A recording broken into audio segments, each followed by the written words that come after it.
So because this triangle has one angle that's larger than 90 degrees, that would fall into this category. It's called an obtuse triangle. This triangle, because it has one right angle, we would call that a right triangle. And this triangle, because it has three angles that are all smaller than 90 degrees, that would fall into the first category. That's an acute triangle. Notice that I've written the symbol for a triangle. I've basically drawn in a little triangle rather than writing out the word. You can do that as well when you're naming things, like triangles and squares and stuff like that. See, they do it here. They're giving this the name triangle RST. They didn't write the word triangle, they just drew the symbol. So, triangle RST, determine if it's a right triangle. Well, we would have to figure out if there's any right angles here. And if two lines, for example, right here, if these two come together at a right angle, then we could call this a right triangle. How do we know that? Well, these two would have to be perpendicular. And when two lines or segments are perpendicular, then the product of their two slopes would be -1. So let's figure out the slope to this line right here. The slope of RT. Well, that would be y sub 2 minus y sub 1 over x sub 2 minus x sub 1.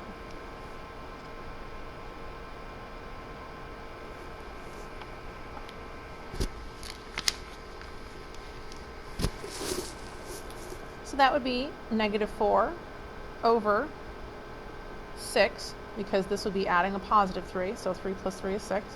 And then we could reduce that by dividing the top and the bottom by 2, which would give us -2/3. Then we could find the slope of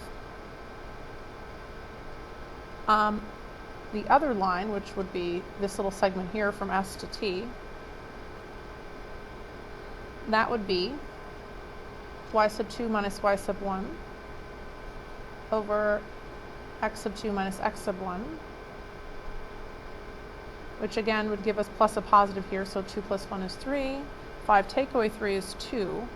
If I multiply those two together, -2/3 times 3/2, what do I get? Well, multiplying across the top, I would get -6. Across the bottom would be +6. So -6 divided by +6 is -1. Or you could just cancel everything and end up with -1 that way.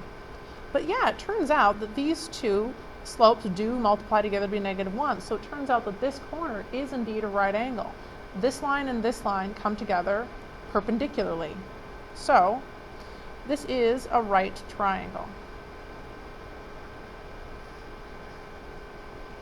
Now, if you wanted to look at all the lengths of the sides, you could also determine that this is scalene. I think you can tell that. This is a short side, this is a little longer, and then the hypotenuse is the longest side. So just by looking at this, you can tell that this triangle is scalene. That means that all sides are different lengths. Now we can do the same thing with this example at the bottom of the page, but I don't think we really need a second example. So let's move on. Again, if you want to pause right here on this image so that everyone can get the notes down, you may.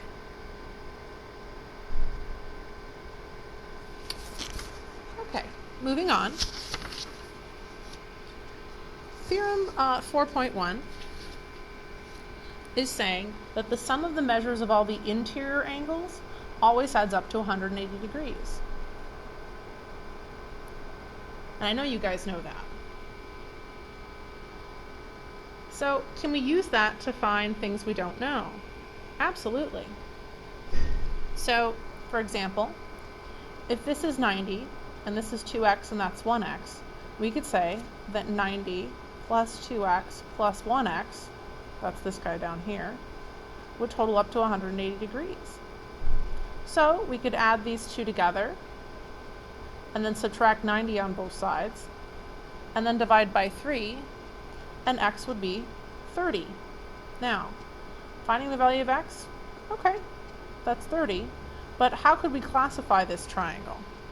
Well, if this is 30, then that is 2 times 30, or 60 degrees for this angle. And again, this one would just be regular 30, because 1 times 30. So what kind of triangle do we have? Well, triangle angles, classifying it by the angles, it would either be acute, right, obtuse, or equiangular. Well, according to this, it has a right angle there. So I'm just going to classify it as a right triangle.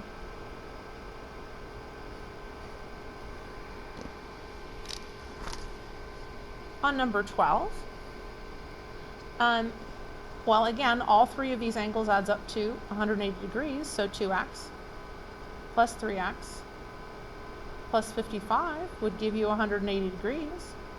So if I subtracted 55 on both sides, I'd get 125 over here. If I added these two together, that would give me 5x. And then if I divided both sides by 5, x would equal 25. So what kind of triangle do I have? Well, 2 times 25 would give me a 50-degree angle here. 3 times 25 would give me a 75-degree angle there. Since all 3 of these angles are smaller than 90 degrees, then if we tried to classify this triangle just by its angles alone, then that would be acute. Because all 3 are acute angles inside. They're all smaller than 90. So I'm going to call that an acute triangle as my classification. There we go. Now you can see it.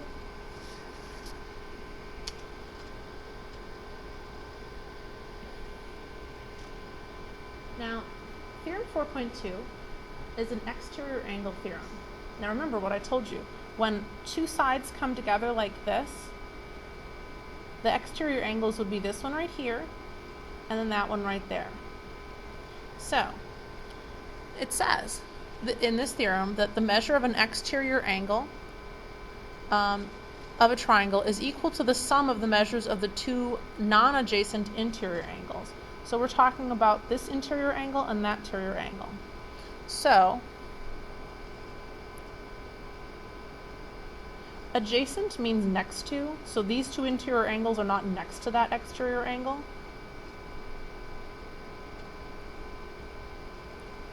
That's what that means, being not next to angle 1. So what they're trying to say is this angle over here, if you add these 2 angles up together, angles A and B, you'll get angle 1. Now that's a little bit not obvious. Most people wouldn't think that that would be true about triangles, but it is true. This angle is the same as those 2 added together. So just take a moment to think about that before we move on.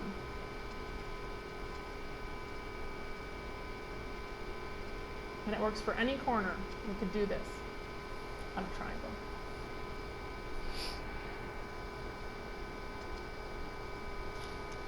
So, example number 13, here's an exterior angle right here, and that would be the sum of these 2 interior angles. See that?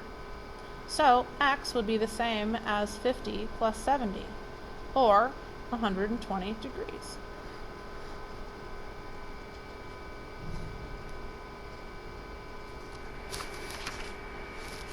Another example with a little bit more algebra involved would be example 3.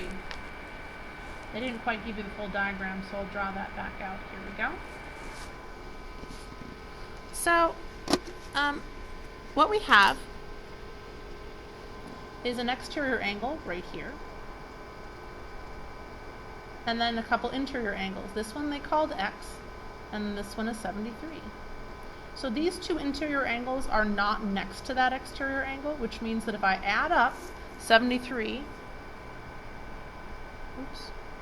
and x over here, I would get this, the same as this. 3x minus 9 is my exterior angle. So if I solve this out, If I subtracted x on both sides, I'd get 2x. If I added 9 on both sides, I'd get 82. And if I divide both sides by 2, x equals 41. Now, is that my final answer? No. What I want to do is continue to figure out what they want. They want angle DCB, which is this one. So, it is currently represented by this algebraic expression. But if we want to find the measure, now that we know that x is 41, then we can substitute that in for this and find the total measure of the angle. 3 times 41 is 123, and if I minus 9, I get a grand total of 114 degrees. Doesn't this look like it'd be about 114 degrees? A 90-degree angle would be about that big. It's a little bit more than that. So yeah, our answer seems reasonable based on the diagram. And a lot of times with these triangle questions, you can do that. You can kind of take a look at the diagram and see if it makes sense.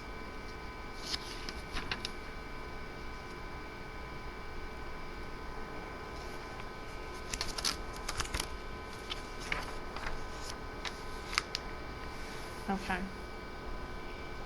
So, a lot of the same kinds of things are going on here.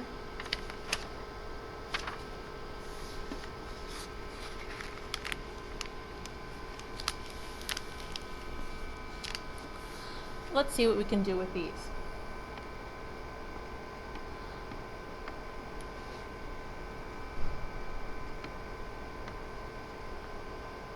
Number 14.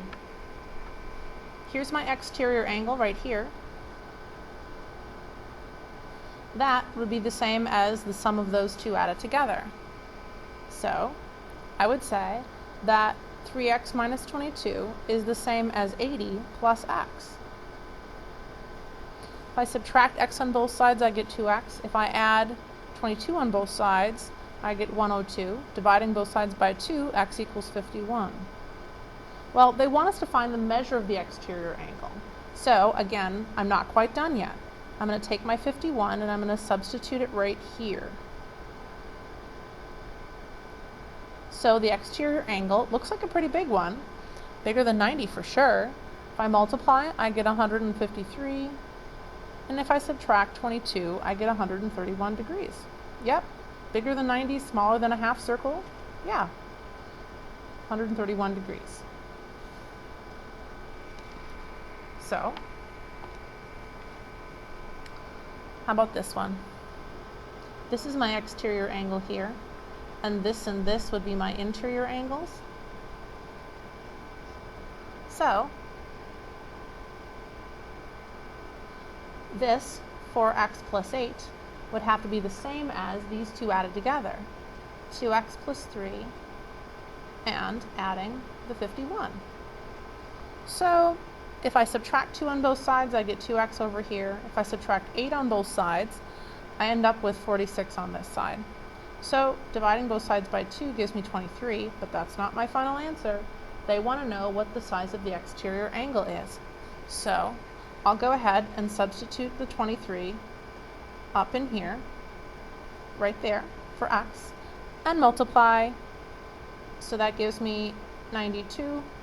And then plus 8 gives me 100. The last, number 16, the answer is 125 degrees. See if you can find that on your own. I'm going to skip the rest of these, 23, 24, and 25, and I'll see you on the next video.